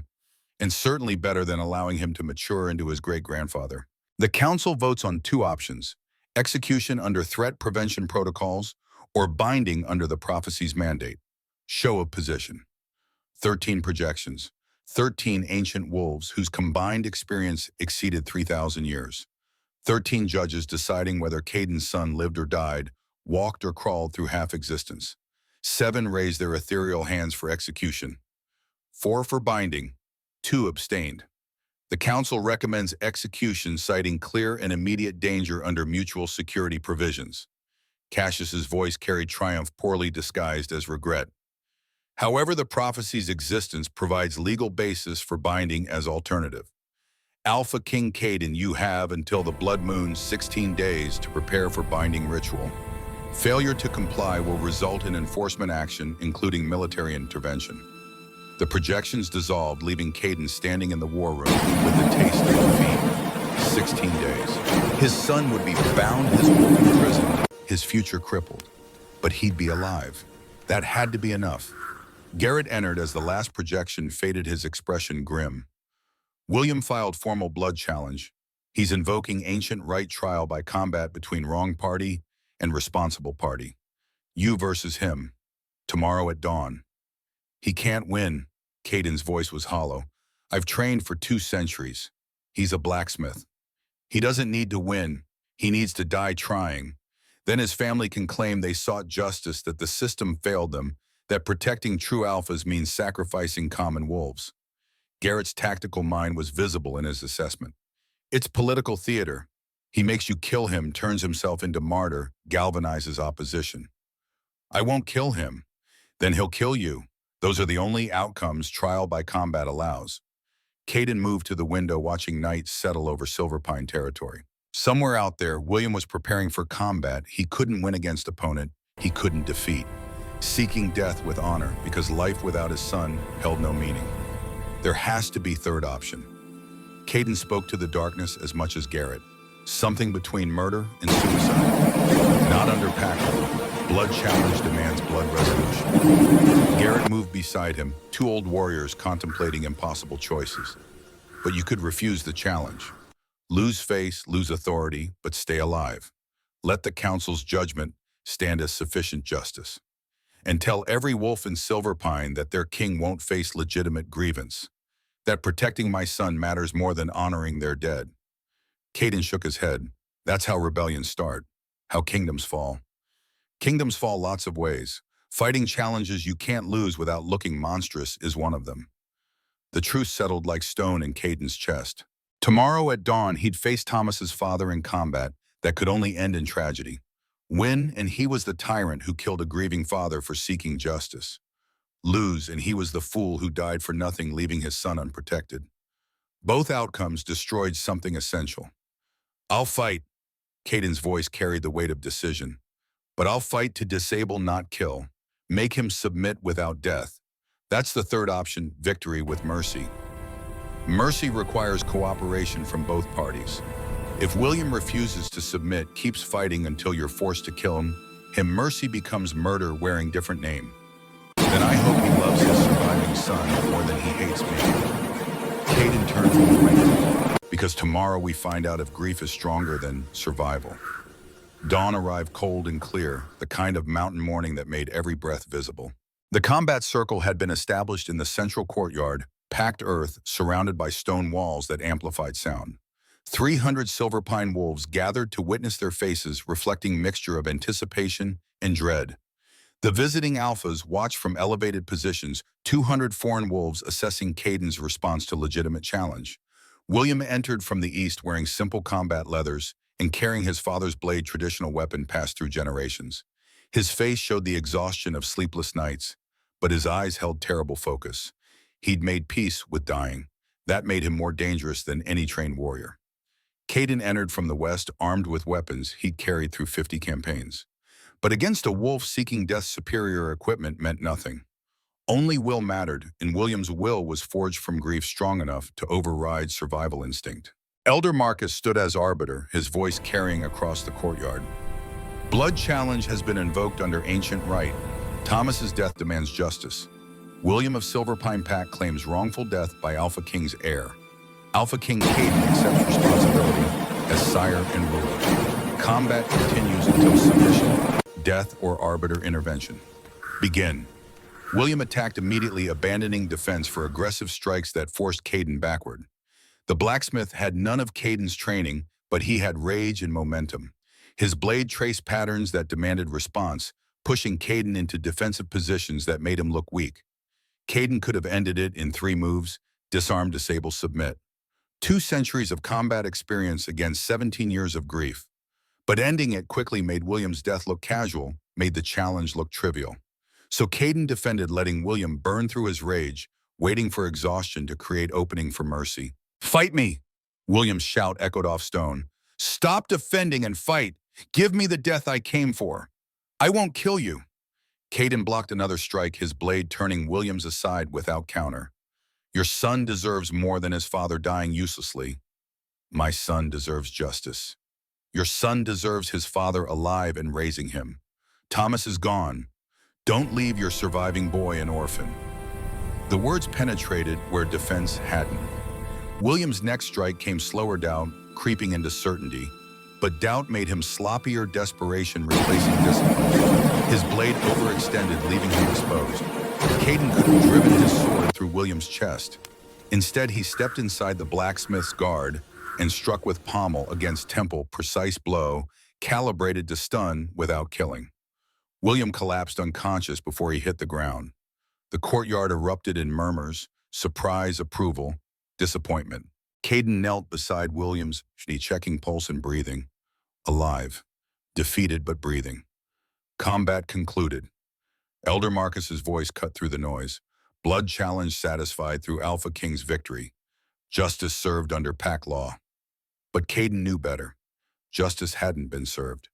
Thomas was still dead. William's grief remained unresolved. All Caden had done was prevent one more death while demonstrating that power protected power. The precedent was terrible, even if the outcome was merciful. He stood addressing the assembled pack. William sought justice for his son. He deserved that opportunity, even though the law ultimately protected mine. I accept responsibility for Thomas's death as AlphaKing and father. His family will receive land title and compensation sufficient to honor his memory. William retains all rank and position, no reprisal for legitimate challenge. When the pronouncement was calculated to show strength through mercy, traditional response designed to convert enemy into ally. But Caden saw William's surviving son watching from the crowd, his 9-year-old face twisted with anger. That boy would grow up hating Silas, blaming him for his brother's death and his father's humiliation. More seeds for future conflict. After the challenge concluded, after William had been carried to medical care and the crowd dispersed, Caden stood alone in the combat circle. Blood stained the packed earth. William's blood from the head wound. Not lethal but visible. Evidence that even mercy carried cost. That was well handled. Thorne's voice came from behind the visiting Alpha, having remained after others left. You could have killed him, should have by some interpretations. But you chose restraint. Restraint or weakness, depending on perspective. Caden turned to face him. Half the witnesses think I'm soft. The other half think I'm cruel for defeating grieving father. Leadership means being hated by everyone for different reasons. Thorne moved into the circle, studying the bloodstains. My observers report your son is making progress. Genuine progress. Yesterday, he held power internally for 3 hours without releasing. That's remarkable for 12 weeks. The council doesn't care about progress. They care about preventing another war. Caden's voice was bitter. Thomas's death gave them justification for binding. 16 days until blood moon. 16 days until I cripple my son to satisfy wolves who've already decided he's guilty. Or 16 days to prove them wrong. Thorne met his eyes steadily. You ask me to judge your son by actions not bloodline. I'm extending that courtesy, but the clock is running. If training truly works, demonstrate it before the blood moon. Give the council reason to reconsider. How Silas can't undo Thomas's death. Can't prove negative that he won't kill again. They want certainty that doesn't exist. Then create different certainty. Show them bound. True Alpha is more dangerous than trained one. Thorne gestured toward the palace. Binding suppresses power but doesn't eliminate it, just imprisons it behind magical locks. What happens when those locks fail? When suppressed power explodes after years of containment, you'd have an adult true Alpha with zero training suddenly unleashed. The argument was clever, possibly true, and definitely self-serving. Thorne wanted Caden to fight the binding because Thorne didn't want unpredictable variables in his future. But self-serving didn't mean wrong. I'll need allies. Caden forced himself to voice the request. If I refuse the binding, the council will send armies. Silverpine can't stand alone against coordinated intervention. You're asking me to choose sides in coming war. I'm asking you to consider which side serves your interests. Bureaucratic council imposing mandatory binding on any wolf they deem too powerful, or individual packs maintaining sovereignty over their own children. Caden framed it as political calculation rather than emotional plea. Today it's my son. Tomorrow it's any Alpha they decide threatens their authority. Thorne studied him for a long moment, weighing commitment against risk. If I support you, I'm declaring against the council. That makes me enemy to half the territories. If you don't support me, you're accepting that the council can dictate internal pack matters. That makes you subordinate, not sovereign. Politics. Thorne's mouth twisted. Everything becomes politics. I came here to assess threat. Now you're converting me into ally or enemy based on abstract principle. Not abstract, your observers report progress. You've seen evidence that training works. Supporting that evidence means supporting sovereignty. Unless you believe the council should control all packs, I believe in practical power, not theoretical rights. Thorne moved toward the courtyard exit, his decision visible in rigid shoulders. But I also remember when councils executed children for convenience. My father died fighting that tyranny. I won't replicate it. You'll have my support. 20 warriors in my political backing. Use them wisely. After Thorne departed, Caden remained in the bloodstained circle calculating. 20 warriors from Thorne plus 300 from Silverpine against potential council army. The mathematics weren't favorable, but war was rarely won through mathematics alone. Sometimes belief mattered more than numbers. The next 12 days passed in escalating tension.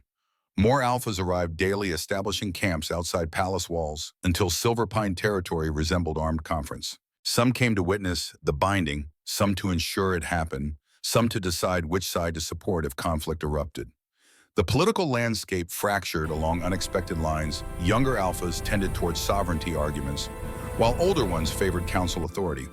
Caden spent his days in diplomatic meetings, his nights planning defense, and his rare free hours watching Elder Otto work with Silas. The training had evolved beyond simple meditation. Isla had developed a technique where she flooded Silas with her own power, creating pressure that forced him to contain rather than release. The infant responded with surprising aptitude, his silver eyes glowing briefly before dimming as he learned to hold the energy internally. He's ready. Isla made the announcement 8 days before Blood Moon, her voice carrying cautious optimism. Not perfectly, he's still 12 weeks old, but he can control the power enough to prevent accidental discharge. With continued training, he might achieve full control by his first year. Might isn't certainty. Caden watched his son sleep, tiny chest rising and falling, with perfect innocence. The council demands guarantees.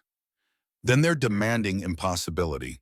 Power of this magnitude doesn't come with guarantees, just probability and hope. Isla packed her materials. But I can testify that binding would destroy most of his developmental progress. The magical suppression would undo weeks of neural pathways we built. He'd have to relearn everything if the binding ever failed. And you believe it will fail, eventually. Her certainty was absolute. Magical bindings are temporary by nature. They require maintenance renewal, constant reinforcement. Applied to a true alpha's power, the binding would degrade within years, maybe decades if we're lucky, but it would fail. And when it did, all that suppressed power would explode without warning or control. The scenario Thorne had suggested was confirmed by Silverpine's greatest magical expert. Binding wasn't solution, it was delayed catastrophe. 3 days before Blood Moon, the situation crystallized into crisis. Elder Cassius arrived with 50 council enforcers armed and authorized to ensure binding compliance.